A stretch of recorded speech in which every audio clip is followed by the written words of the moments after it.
The spiritual marketplace is a lot like actually walking into a bazaar or a night market. There is a wide variety of products, wide variety of jewelry and foods and silk and fruits and all kinds of things. If you ever walked into a bazaar, a bazaar, it's called in Turkish, right? Bazaar. Or a night market, here in Thailand, they have them, Saturdays and Sundays in Chiang Mai. Right, it's like, whoa, man, there's so many things around. It's pretty fascinating, It's fascinating from an observer's perspective. Like, oh wow, look at there's so many colors, so many things. Oh wow, right? And the spiritual marketplace is the exact same way. You start to wake up, and then you go on YouTube perhaps, and you start to look up videos. Like maybe you search the law of attraction, and there is an entire marketplace for that. The law of attraction, manifestations, affirmations. Do this, and in 30 days you're gonna grow wings. Do that, and you're gonna get your head out of your ass in 27 days or something. It's like that's a whole marketplace on its own. Then you look up psychedelics, and you get all these assholes telling you all these stories of their encounters with angels and machine elves, and oh man, and we're here to create heaven on earth, and man, I was hanging out with Jesus, and I saw Krishna, and I talked to my spirit guides, etc. And then you look up sound healing, and then you've got a whole rabbit hole there, like I got this thing here I'm trying to learn how to use, right? It's 432 hertz. I'm still learning. So I looked up some sound healing stuff, and I came across this. So then you look it up, and it's like a whole different marketplace, you see? And so there's UFO stuff, Starseed stuff, and then there is the raw food community, and breatharianism is a whole different ball game altogether. That's the the black sheep of spirituality at the present moment on this planet. Breatharianism is the black sheep, because even a lot of people who are into this spiritual scene, when they hear the word breatharianism, because it challenges their beliefs that they actually need food, they just reject it immediately. And so, yeah, that's the black sheep of the spiritual marketplace. That's like that one shop you walk into the night market or the bazaar, and it's like it's getting a lot of heat. It's interesting. It's very cool. It's very like upbeat. It's got like a really loyal following, a loyal customer base. But everyone else, like all the other shopkeepers, are like, no, we don't like that. We don't like that shop. We don't like that guy. We don't like that gal. Right? They're too out there. They're too out there. So yeah. Anyway, so it's again, it's very, very vast. So it's absolutely inaccurate to make any stereotypes about what a spiritual person is. There's the yoga people, right? The people that stretch and everything. There's the Reiki people. There is, so basically, essentially, just like going to a night market, and there is something there for you that's perfect at the moment. Like last time I went to the night market in Chiang Mai, I was looking for beets, not these ones, different ones, and there was something there for me. At that moment, I wasn't looking for food, I wasn't looking for anything, it was just beets, and I ended up buying some beets. So in every moment, there is something for you there in the spiritual marketplace that's going to help you go to the next level in your evolution, okay? Now, all that being said, if the messenger of that spiritual practice, teaching, whatever it is, that spiritual product in the marketplace, in the spiritual marketplace, if the teacher himself, herself, is not empowering the individual, the customer, with the message of self-sufficiency, then that teacher is flawed, and that teaching because of the way the teacher is channeling that teaching is also flawed. Because if the teacher is not himself, herself aware that the teaching, that the method they're delivering is simply a way to show the individual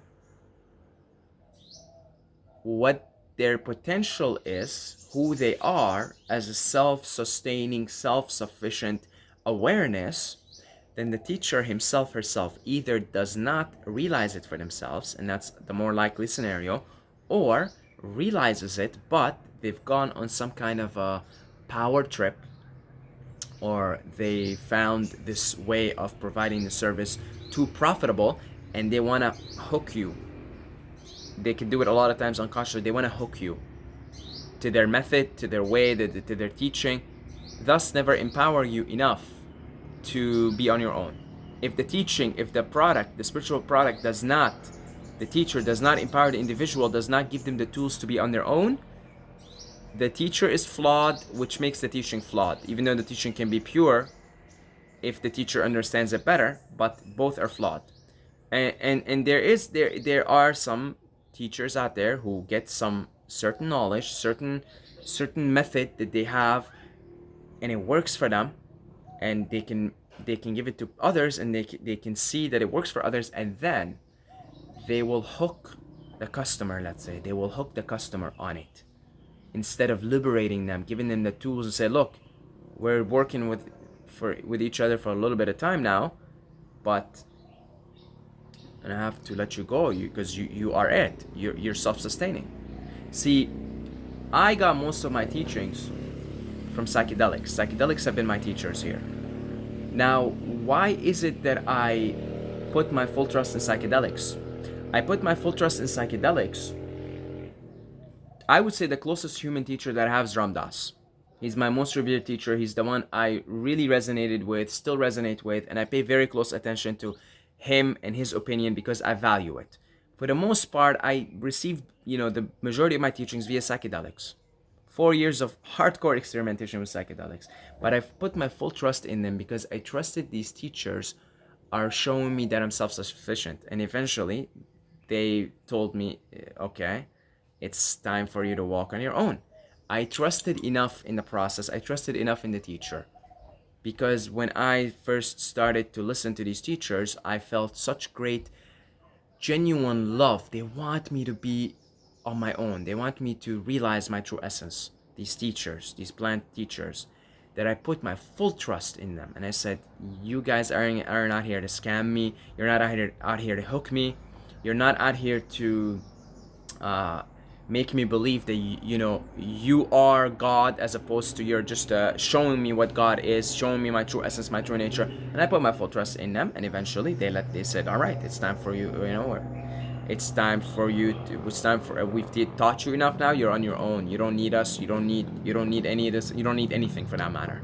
They shown me the breatharian path. They shown me this and that. They shown me the true essence of self, and they said, now you can go do it on your own. And now I put my full trust in the psychedelics in that way. Humans are more tricky because humans are more susceptible to power, right? Go on a power trip. Because it feels nice to be a highly revered teacher with a lot of disciples or a lot of people that come to you and they revere you, and it can be very lucrative financially as well. So you decide, I'm gonna hook these people onto this method. I'm really gonna hook them. I'm not, and so you're not liberating people. You're hooking them on a method. You're making them believe that the method is the map or their territory as opposed to the map. You're making them believe that you are God as opposed to an instrument for God. So this is one of the pitfalls of the spiritual path, and when you go into the spiritual marketplace, so be aware of it. Do not develop a suspicious mind. In the Tao teaching, it says the master trusts the trustworthy and trusts the untrustworthy. But also there's another line that I like from my teacher Ram Dass, and it's what is it? It's a Sufi line actually. Trust in Allah but tie your camel. I like that line too. But don't be paranoid. That's paranoia brings more paranoia. Don't be paranoid, but just be observing enough of everything without judgment, without saying that you're bad for doing this. Just be observant enough. There's a lot. There is quite a bit of fraud out there. There's a lot of charlatans out there. There is a lot of people with great spiritual knowledge and a highly evolved soul, highly evolved soul, that gets caught in a power game, a money game, something like that. They get caught in it on the way, and then they hook people on it as well. They hook people on it, and again, it's not that that soul isn't highly evolved. It isn't that the teaching isn't powerful. It simply comes down to a particular impurity in the teacher that they're dealing with on their way, because everybody's evolving. Even sixth density souls that are here to teach, they're evolving to seventh, so they have lessons to learn, and they're susceptible. Like in the book, in the Law of One, Ra repeats it over and over, says there's a lot of wanderers that come here and they get caught in the earth karma, and they get caught in the earth games. Many, actually. He mentioned several names. I think one of them was Eisenhower, a previous United States president. Apparently Eisenhower was a very benevolent, sixth density, highly evolved soul, just got caught in the political games, in the earth games. So Ra says there is a tendency, not a very strong tendency, but a tendency that a wanderer will, to a certain degree, some to a very small degree, some to a very large degree, they get caught in the earth games, in the earth drama, in the money game, all the games, the political game, the power game. It's usually often power, accumulating power via money or via fame, or look how many students I have, and look how much money I'm making, or look how revered I am as a teacher here, look how much I'm helping people. And then you fool the people into thinking that they're not self-sufficient. So in my opinion, any teacher and any teaching that does not promote self-sufficiency, that's what it's all about, folks. Self-sufficiency. I hope that one day you guys don't ever have to watch the videos. I really do. I'd like to think I'm doing the best that I can here to show you that you're self-sufficient. The message here that I'm emphasizing on lately, you're self-sufficient. You do not need anything or anyone. Not a human, not food, not money, nothing. You don't need anything. And my hope is one day, for you to even stop watching the videos, because you get to a point where, wow, I don't even need this asshole. I don't even need to listen to this asshole tell me anything. I know just as much as him. Which you do. We all know just as much as one another in our true essence. We're pure knowledge, Satchit Ananda, absolute knowledge, absolute existence, absolute bliss. And it may take you years before you're weaned off these videos, because you listen to something, it clicks with you, it resonates with you. It may take you years, and that's okay. But hopefully one day you don't have to watch these videos anymore, because you're self-sufficient. Or my hope is, if you still watch the videos, you're watching them knowing that they're just reminders. You're reminding yourself of the truth. You're reminding of yourself of what you already know. There isn't anything that I know that you don't know. Because by virtue of you listening and be like, oh yeah, you already know this. Well, where is this? That's the inner you saying, yeah, I know this. I know this. It's all reaffirmation. So in many ways, these videos are simply there for you to reaffirm what you already know. I do not know any more than you do, or any less than you do. I do not need you any more than you need me. I do not need you any less than you need me. We do not need one another. We're here just affirming it, affirming how it is, affirming what we already know. This is how you discern. If the message is not empowering the individual and is not promoting self-sufficiency, because the true essence of self, because all spirituality comes down to the true nature of self. All of it comes down to this. Oh, I'm gonna heal you using sound healing and Reiki. All right, let's do this. Boom, boom, boom, boom, boom. Oh, Well, what is the point of all that?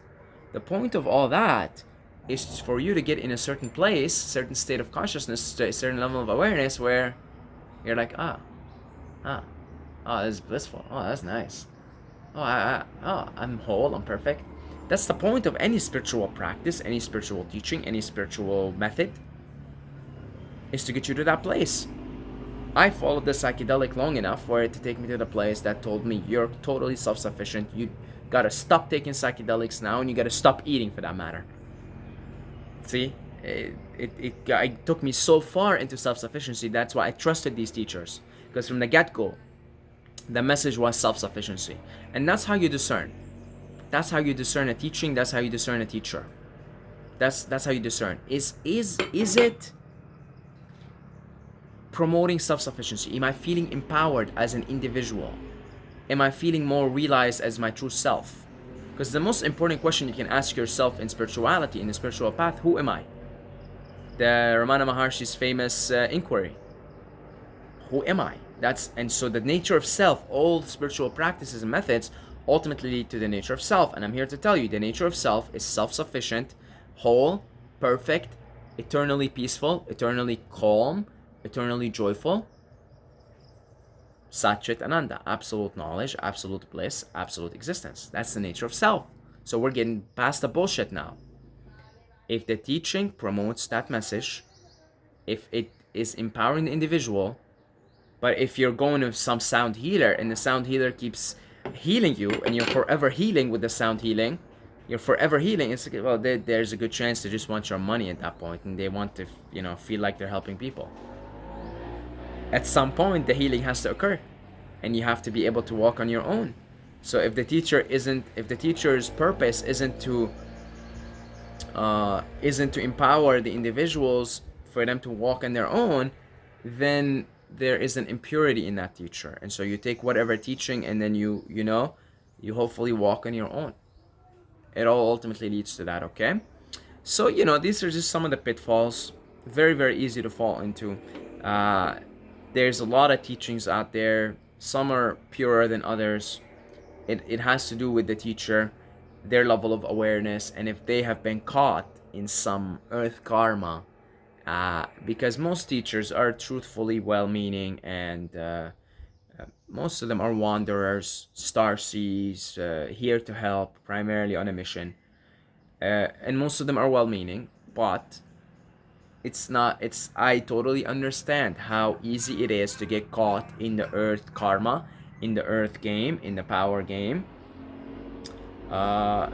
Some people will, overcharge for some spiritual learning, because, what happens is they perhaps grew in poverty, and so that earth game got them so much. So now they're here, they got the spiritual knowledge, they're helping people, but that poverty program from their childhood is still making them act in a way that is overcharging. You see what I'm saying? So it's easy to get caught. I understand it. It's quite difficult actually to fully heal your childhood traumas and limiting beliefs, etc. But it's possible, and I think the job of a healer is to do that on themselves before they do it on others. And then from that position, you could be, I suppose, more reasonable in everything that you do, you see? So yeah, hopefully, I know a lot of you guys are still waking up now, and there's a lot of teachings, a lot of different this and that, and you're following several different YouTubers, and you're thinking about attending this retreat or that seminar or this or that. Keep this in mind. Is the message and the messenger promoting self-sufficiency? Am I feeling empowered as an individual? Or am I feeling actually more need? Like, I need this more. I need to do more sessions with you. I need to do more sound healing sessions with you, or more Reiki, or more this. Are you getting sucked into a new rabbit hole? Or are you being liberated with that method, with that message, with that messenger? That's up to you to discern, okay? Thank you to all the Patreons for your continuous support. Mwah. I love you guys. If you would like to support, you've got a couple of bucks or something to spare, we got links in the description. One-time donations are highly appreciated and highly welcomed. And what else? Saeed Mobayed at Instagram. And until next time. Oh, wait. May the force be with you.